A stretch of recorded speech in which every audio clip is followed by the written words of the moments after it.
While laughing at the moon.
Hey, good morning, rap session. Good morning. We had to take it back. Take it back to the 70s when I was a little kid riding around with my uncle and his Cadillac. But that's You was a little kid? Yeah, I was a little kid. Riding around on the armrest in the front. That was the only car seat you had. But, that's the sentiment of a lot of people that's been reaching out to me. They feel like we're slipping backwards, going into darkness. So I thought it was apropos that we played it this morning. I'm David Allen, 4 Mile Garage, ex-boss, shop steward, executive board member. Linda Mercer, ex-shop steward, executive board member from the Parkway. Keith Bullock, former shop steward, executive board member out of Southern Avenue Bus Division. Why y'all keep using this X? Y'all former, The man. power of the forces. Okay, former. Y'all were former. Y'all didn't get X'd out of nothing. Just remember, please, like us, share us. Love us. Also, remember the views and opinion from those of us that are on the rap session are the views and opinion of our own. We come to you and speak under the Freedom of Information Act. We do not speak on behalf of WMATA, nor do we speak on behalf of our local union. But you all know, as we say, we love the union that we put this diligent time into, and our employer who gives us the opportunity to provide for our families and serve the riding public. Hey, then also, check us out on YouTube. We know everybody don't have Facebook, so guess what? We are stepping it up a notch, and we're also going to YouTube. So we're live on YouTube now too. I got to renegotiate my contract. Oh boy, you don't have no contract. You on a pilot program. That wasn't satire. Yes, you're under a pilot program, so we're still trying to see if we still want you to sit to the right. All right, so where we going today, Bullock? Well, I think our title is "What's Going On." What's going on? But before we get into, y'all want to do announcements? Or I'm gonna save it today. Well, you got didn't do the announcements. Let's go Do the now. Yeah, 'cause we announcements. wrap our divisions at the end. So Yeah. let's do the announcements. As y'all know, this Tuesday night, 8 p.m. is nominations night. All right. Time for this Tuesday and Wednesday, should I say, is nomination night and nomination morning at the upcoming meeting. And this is where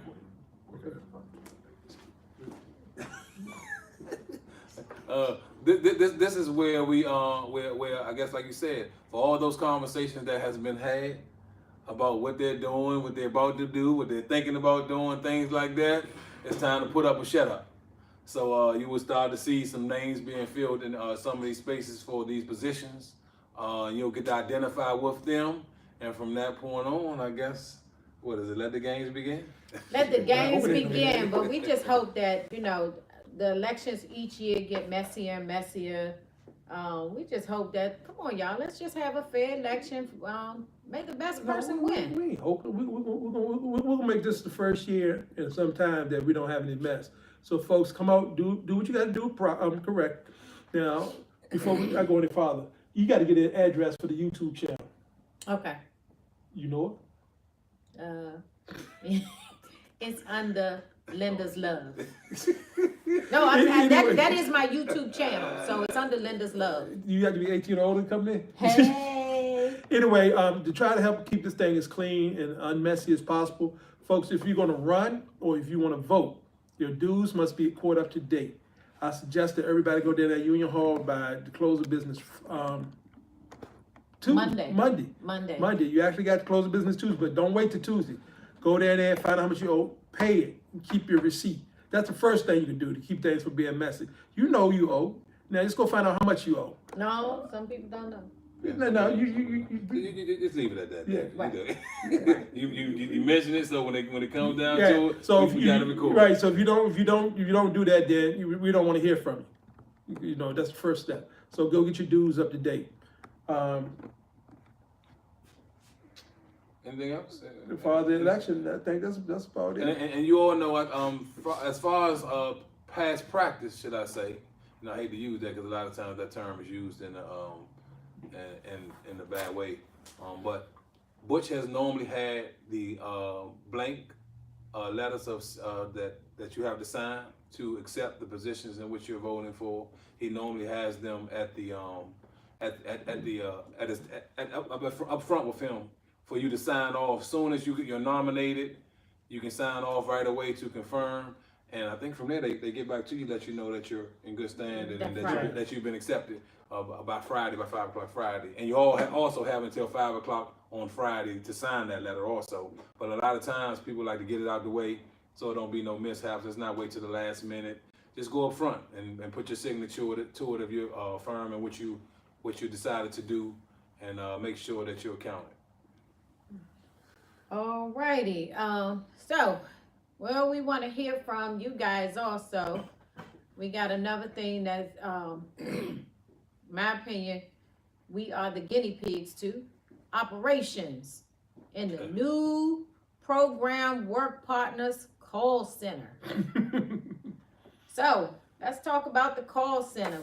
I hope that everybody got the NTO. We do know that sometimes people are off, and when you come back to work, the NTO was passed out on one day, and it didn't go through the week to pass it out to put it on everybody's manifest, and you're held accountable to it. And also, you guys, please get the WMATA email. You got to use your email address, because that's a way a lot of correspondence is done now through WMATA. I see all this week we still talking about the I-9. Actually, they email you information in reference to your status with the I-9. That's how WMATA is moving. If this is your livelihood, this the business that we under, you got to keep up. So Everybody has a WMATA email address. It's about calling 202-962-1182, trying to get it set up. You can get it set up on your cell phone. Get your alerts through there. So make it your business. And what I'm saying also going forward, and two things I want to mention, they're putting the WMATA email on forms now for you to divulge your WMATA email. So if you don't have one, Getway, it's just another line of communication. Some of the things we're trying to do, for us, even on the union side, to communicate. Also, for you guys that are a little upset at how the policy was implemented and put in place, kind of get out your feelings for a minute. What policy? And the reporting policy. Okay. The absenteeism policy, some people would know it, but they labeled it the reporting attendance policy, should I say. Get out your feelings for a minute and go in these offices or go to your union and any questions that you may have, even though they've had you sign off on it and it's implemented and you didn't get a chance to be shown some respect in that regard. I understand that, we're fighting against that whole way it was done, but I don't care.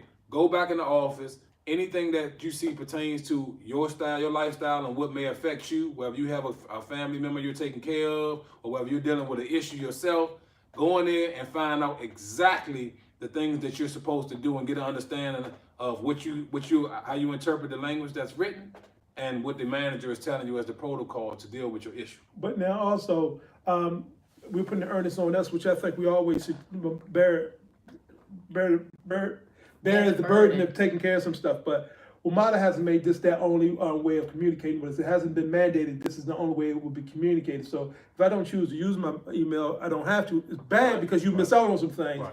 But at the same time, don't let them tell you that, well, you until they come out and make it a policy across the board. You really don't have to sign up for it, but you're missing out. Okay. Also, like Keith was saying, if you go in there and you ask a manager to explain this to you, go in there with your list of questions, and they tell you don't have no time or whatever, this is a good time to use your email. You email them back with your union rep, their supervisor, and that shit. Send a CC Dolores Proctor and said, hey, I came to you and asked you, could you go over these things? I don't understand this policy, so before I violate it, I need to sit down and get these questions answered. When would be a good time since you won't get back to me in person? There go your the beginning of your paperwork. And also this week, I see they're having the road trips. I see Joe Leader will be at Shepherd Park on the 6th. Right. So that's another thing. You guys, you can't, I don't want to be bothered with this stuff. Go away from it. We have concerns. Those are the people that you should be asking your questions to. That's where you should be getting your feedback from. Go attend it. I will be there. I think it's the 6th from 11 to 1. I'm not for sure of the time. Anybody at Shepherd Park got the flyer? Put it up here. But those are the people we need to be asking these questions to.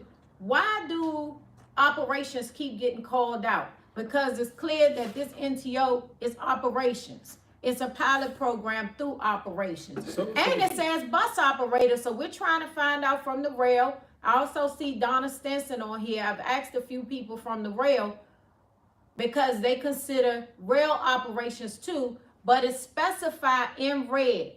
Bus operators will now report all unforeseen absences to the new 24/7 absence intake center by calling in, and it gives you the number, the 1-844-235-7223. But it says bus operators. Why do we keep being separated and we're a union? So if you got anybody on the rail or maintenance, tell them to listen in and chime in because it's coming for you as well. The problem I have with this thing is if I'm running late and I'm trying to get to work, now I got to stop and call you. That's going to add time to it. Not that I'm saying that I can get there and the clerk slam me to work and I don't get that miss. But you take away the opportunity for me to get there in time to maybe get that my work where you don't have to use a board person. And then you try to give me something later that I got to do because it's going to come on a little bit later that could possibly violate me for the next day. So with all that said, why are we even, with that, I look at the policy, like I was telling the operator today, I said, you got 1 hour and 59 minutes if you're running late. If they want to do this, I'll call them at 1 hour and 58 minutes. I attack it from the standpoint of we claim we don't have money. but time and time again, we keep outsourcing stuff and bringing in new entities that we have to fund and pay. And also, like I said, I don't know. I know WMATA may possibly vet these companies, but our union need to be more diligent in vetting these companies before they brought on board to be acceptable. Like, for example, the I-9 situation and making members comfortable with divulging their information, their social security numbers to these people who they have no clue who they are that are on the property, but saying just because WMATA hired them that they're good. But even with the money being spent on this call center, I just can't fathom for the life of me of why our managers and whoever duty it is to record this information to handle this situation is not being used because it's in their job description. So why they're not taking that? Why they're not taking on that responsibility as responsibilities for us to be in line and follow everything we're supposed to do? Why are they not just giving this to do? Because it's not that hard. They've been doing it for years. I hear that they're not tracking it well, but get on top of them tracking it and put in a system to track it, opposed to going out and spending more money that you claim we don't have to pass on to the workforce that is working diligently to keep the system running. And now to add to it, the funny thing is, a person put up on Facebook, they had to call in. They spoke to the person in the call center. Mm-hmm. They told them, hold on. They transferred them to the clerk. The clerk found out who they was, I guess, so they could get the information so they know what to do with the run. Then the clerk said, hold on. They transferred it to the manager. So what the hell is the call center for? Because you still have to do those things. When you call the call center, they're going to transfer you to the division for you to talk. So what's the purpose of the call center? Right. But to me, I understand what I've been told, and from a manager is that you can divulge your personal information to the call center. Now, what do we do that for? But that's what they said the protocol is. You divulge your personal information. They claim that the HIPAA law doesn't affect them, that they're covered or by that, whatever that is. I'm not sure. I haven't gotten anything from the union in regards to that. But once you call them and they take down your pertinent information, they will transfer you to the division. And the division clerk or manager will do what they need to do, I guess, as far as adjusting your run and things of that nature to be able to get the work out. Well, no, what do they need to know? If I call and tell you I'm sick, what the hell the call center need to know what I'm sick for? Hey, David. Hey, David. No, let me answer that. No, What the hell do you know what? Look, every guy that called out sick, they actually was wrong. Tell them your cycle came on. And then see what they do with that. Wow. It don't make no damn sense. But I think to Linda's point, and it's a pilot program, something that most don't have faith in. But I think to Linda's point and what she's trying to point out, with operations and reference to operations, she used the word guinea pig. I don't know why our representation at this point in operations is so low. Why we don't have anyone to speak up? Because the first place it goes to is operations. And let me be clear in saying this. We're not saying that maintenance should be pulled into this bull crap. No. What we're saying is We shouldn't have whatever bull comes crap. our way should be vetted. It should be thoroughly investigated before it's passed on to us and made sure that it doesn't violate us in any way, any shape, form, or fashion. But it just seems like they just throw things on operations in a way that doesn't show us any respect for what we do. And we don't have any leadership at this point in time to defend us in this right. And we need to, like I said, that with the election coming up, we definitely need to put some people in place that's going to deal with these things. Tony Amon said to cut down on the cronyism. You know what? That's a catch-22, because we know we still got those that are elite, that's, have a relationship close with management. I'm running late. I'm not even gonna call the call center. I'm gonna call that manager, because we do know we have people that are looked out in that aspect. So you are right. It will cut down. Only cut down it will do is, my opinion, is the manpower thing, because it's supposedly that they are the people that will give you that single day. So if they saying manpower and we're calling to a company that's in Pittsburgh, PA, now we got manpower. But all of these changes are because we haven't had manpower and we have struggled with overtime and costly into operations with the overtime thing. And now they can give you a single day. Well, Then there was never a manpower issue. Well, I spoke on that manpower issue, and we were talking about I think it was under the vacation going away. And I said, before they came up with the solution, they should look into the problems. How do we get rid of the man problem issue before we just take away, before you look at us to fix it? Yeah, and the that was president my claimed that they looked at all that. There ain't no way in the world. I mean, they may have done it, but I just don't believe it. Because for the simple fact is, we're undermanned. We're undermanned of damn near every department.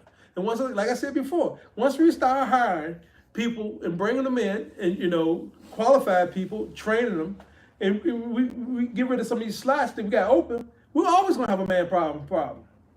Because if you have 45 people on the book that's sick, and they said 25 of them are really sick, not being slick, you're still gonna have those 25 people, no matter how many people you have here. Yeah, like you said, David, the staffing is an issue. I know at Southern Avenue Division, we've never had our quota. I think I was told that our quota was 135. We've always teetered around 130, 132, but that was never enough for us to actually to fill the work, because what would happen is, when I would come in the morning, I come in at 6 in the morning, there's never a standing man there. We may have a few report people, Yeah. but we never have any standing Right. people there. And it's because the day board is so short, and then once they cover the work, they don't have enough people to sit and be ready for anything unforeseen things that may happen, Right. for people trying to get to work. And they haven't corrected that issue since I've been there. I've been there maybe about 10 years, been over something. Yeah, because it goes back to sorry, Linda. It goes back to even the formula they're using to do manpower now. Right.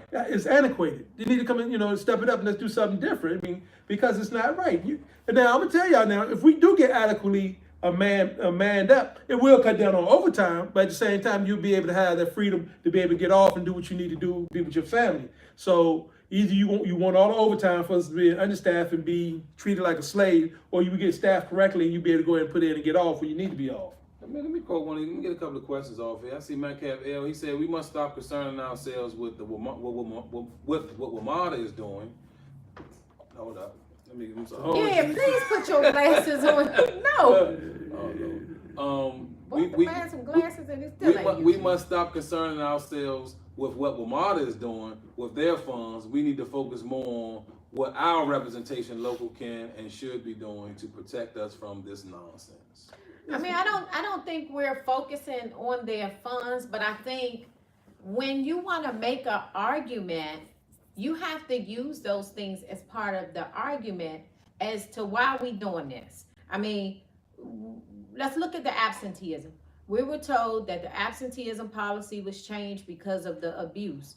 When you look at that, there's only 22 people, and we didn't even go into details of breaking down the 22 people and their circumstances. Right, we didn't discuss when that. we have, 9,000 active employees, that is not a form of abuse. Right. That is not abuse at all.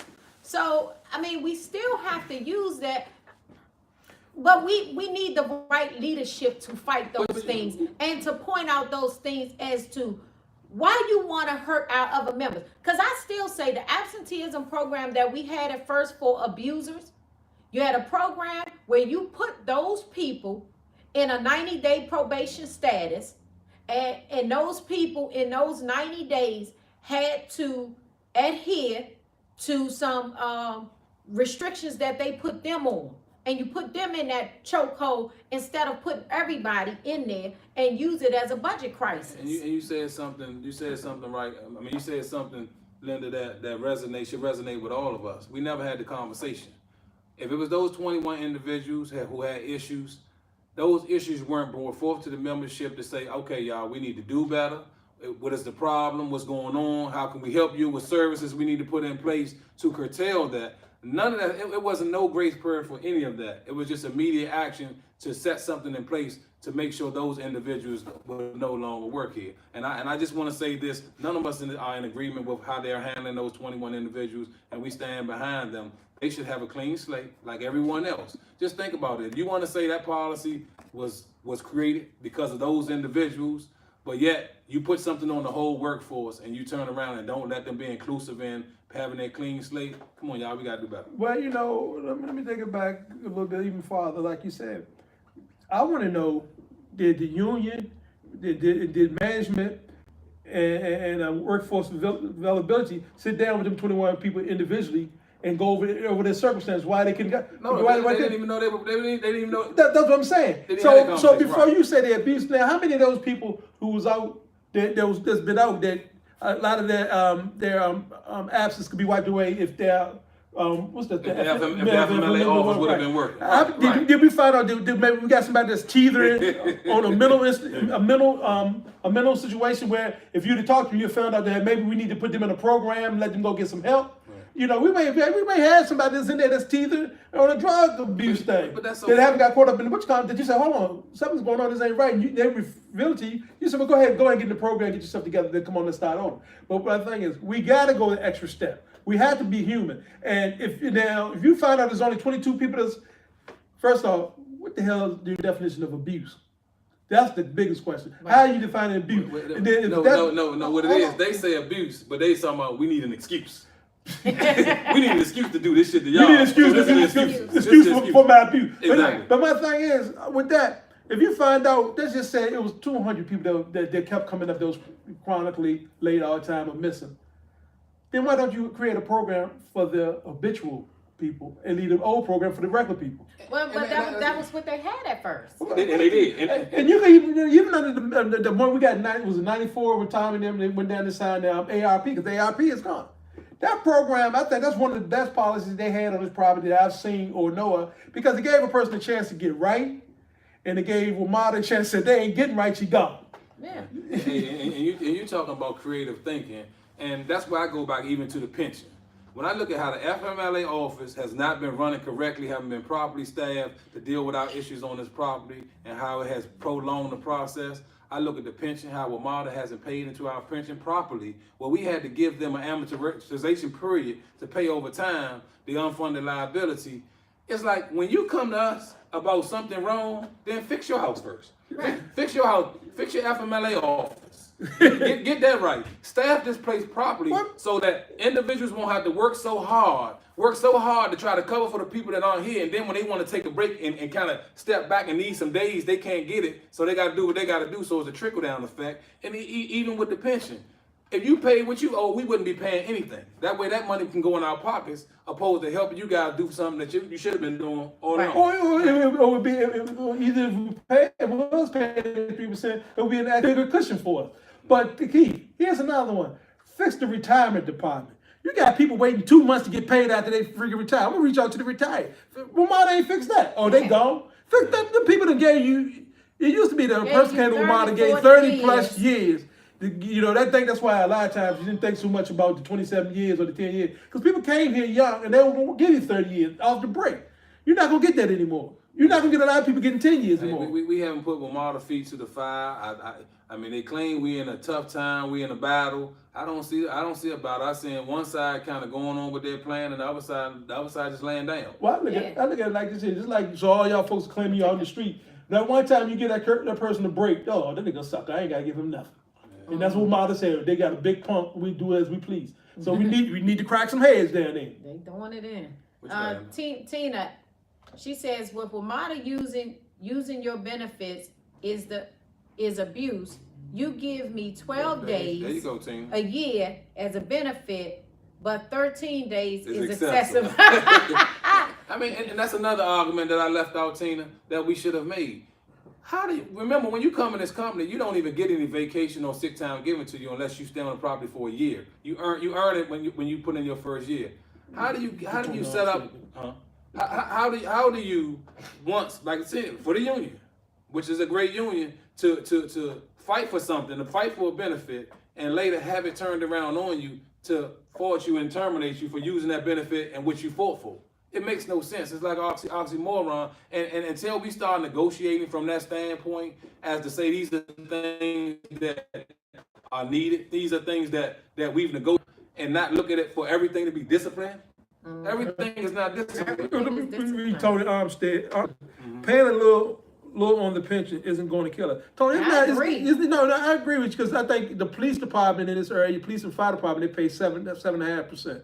So no, it won't kill us. I think the average throughout the country is like 8%. So no, it won't kill us. But we need to be getting there because we agreed to do this to try to make ourselves better, not because you screwed us over. We got to fix your problem. And that's the problem. That's the issue we have, Yeah, Tony. that's the problem. That's the difference between the two, Tony. Because if WMATA was doing what they were supposed to do and funding our pension like we agreed to in our contract, remember we made a sacrifice a long time ago in order to fund the pension.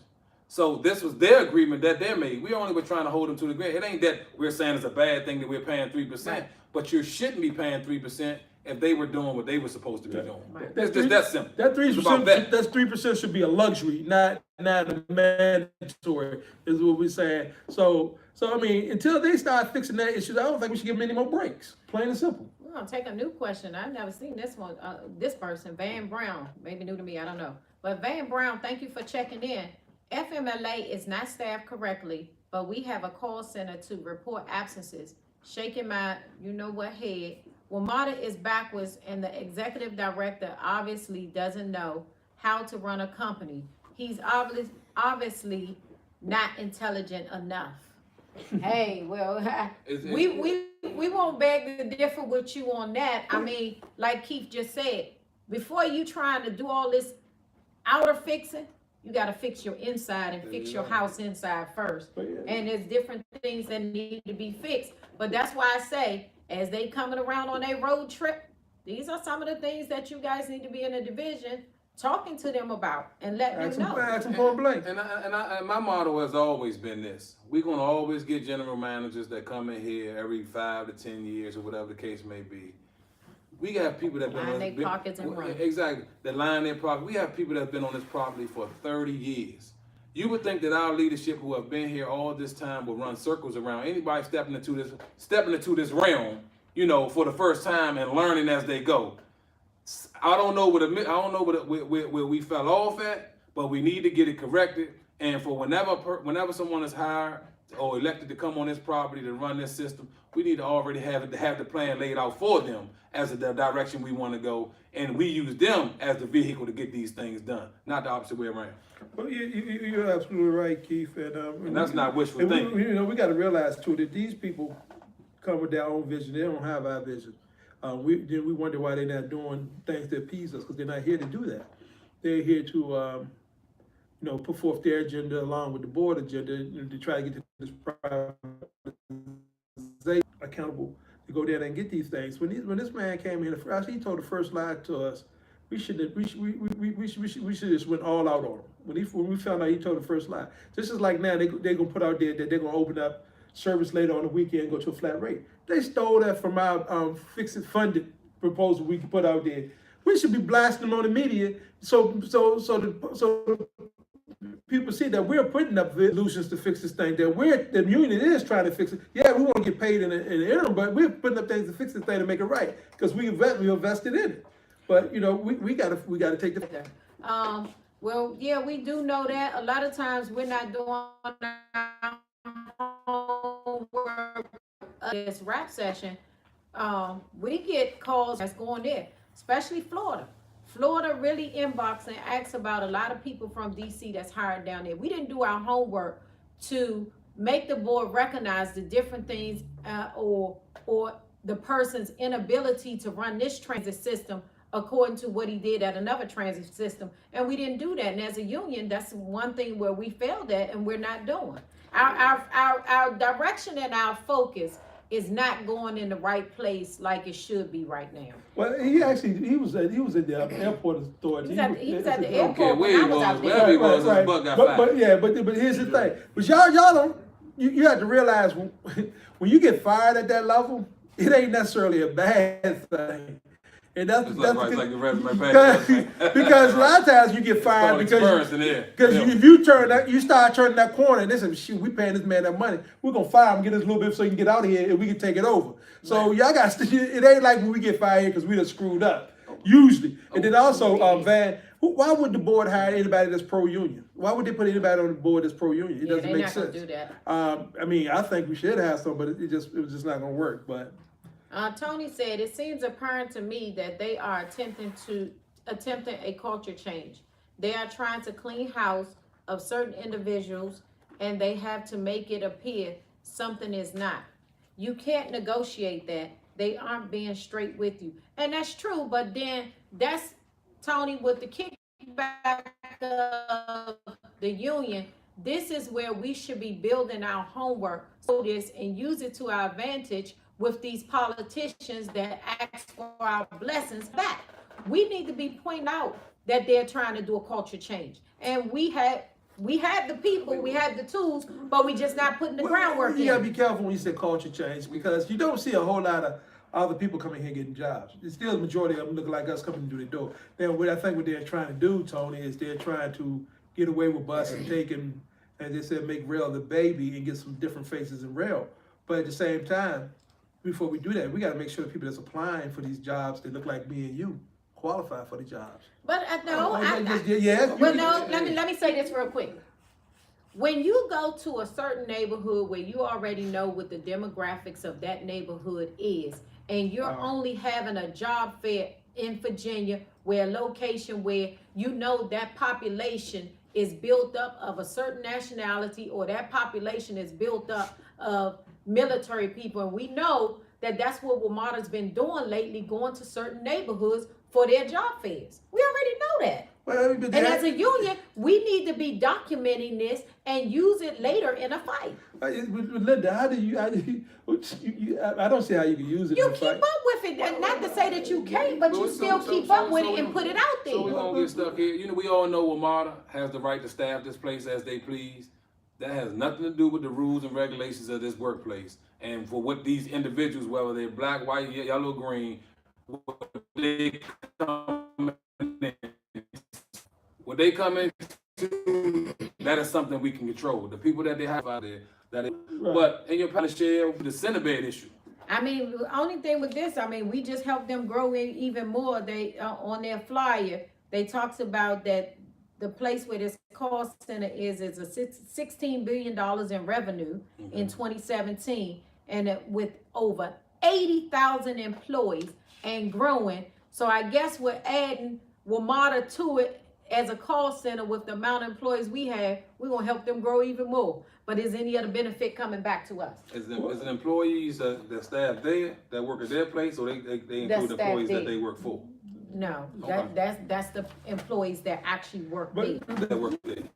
But now, I want to say about How this. much are we spending on it? How much are we spending on this place? Oh, they Do didn't we tell know? you that. They're not gonna tell us that, but what they did do, they reference other transit companies that use it. So they, if we, Atlanta, I see 732 on here.